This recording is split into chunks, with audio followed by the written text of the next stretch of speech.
안녕하십니까? 오늘 시니어 사연 라디오는 막장 드라마보다 더 드라마 같은 한 여성의 인생을 담아냅니다. 도박, 폭력, 외도, 가정 파탄.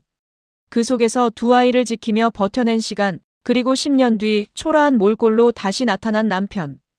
그 앞에서 이 사람을 다시 받아들여야 할까? 라는 깊은 질문과 마주한 한 여성의 이야기입니다. 안녕하세요. 저는 올해 71살이 된 여성입니다. 오늘은 제 인생에서 가장 깊은 상처이자 또 가장 큰 용기를 냈던 시절에 대해 말씀드리려 합니다. 결혼 초기의 남편은 겉보기엔 성실해 보였습니다. 하지만 시간이 지나면서 도박에 빠지기 시작했습니다. 이번엔 꼭 딸 수 있어. 조금만 기다려. 금방 상황 좋아져. 남편의 말은 늘 같았고 빚은 점점 쌓여갔습니다. 그리고 어느 날부터 남편의 말투는 거칠어지고 술이 들어가면 손이 먼저 올라갔습니다. 아이들 앞에서도 폭력을 행사했을 때 저는 마음속으로 울었습니다. 그러던 중 외도 사실까지 들통났습니다. 그리고 결국 남편은 말도 없이 집을 떠났습니다. 나도 자유롭게 살고 싶다. 그 말만 남기고 사람들은 말했습니다.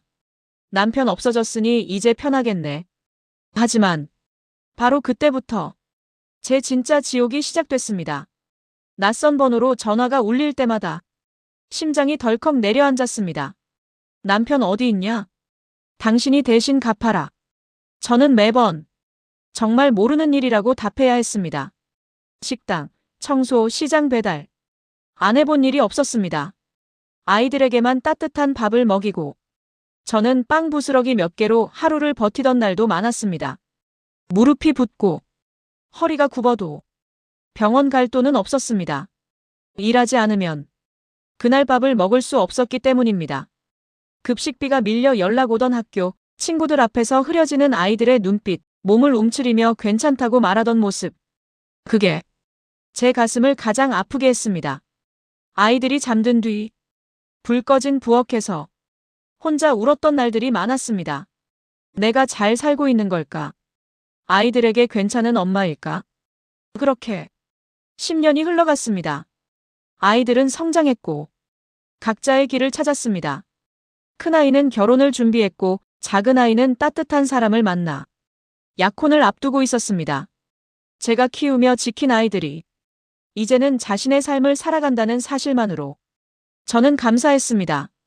그리고 제 삶에도 작은 빛이 들어오기 시작했습니다. 식당에서 일하던 시절 저를 도와주던 한 남자분이 있었습니다. 제가 다친 손을 보고 약을 건네주고 퇴근길이면 조용히 말하곤 했습니다. 선생님도 누군가에게 기대도 괜찮습니다. 그 말이 오랜 세월 얼어붙었던 제 마음을 녹였습니다. 저는 누구에게도 기대지 못했던 지난 10년 동안 처음으로 편안함이라는 감정을 느끼기 시작했습니다. 앞으로의 삶에 어렴풋하게나마 희망이 생겼습니다. 그러던 어느 날 그 일이 일어났습니다. 겨울밤이었습니다. 문을 두드리는 소리에 저는 잠시 망설였습니다. 문을 열자 제가 한때 남편이라 불렀던 남자가 거의 알아볼 수 없을 만큼 초라해진 모습으로 서 있었습니다.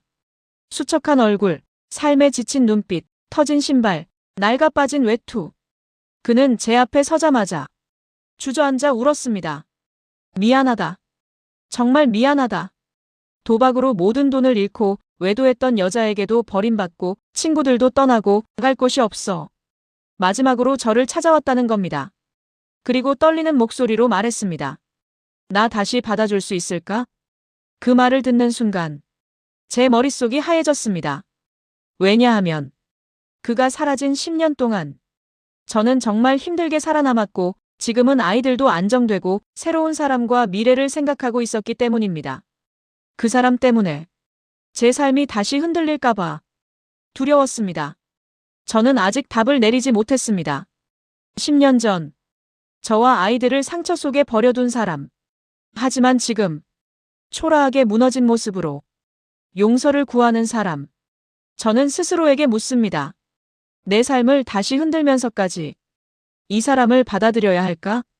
아니면 이제라도 내 평온한 삶을 지켜야 할까? 여러분이라면 어떻게 하셨을까요?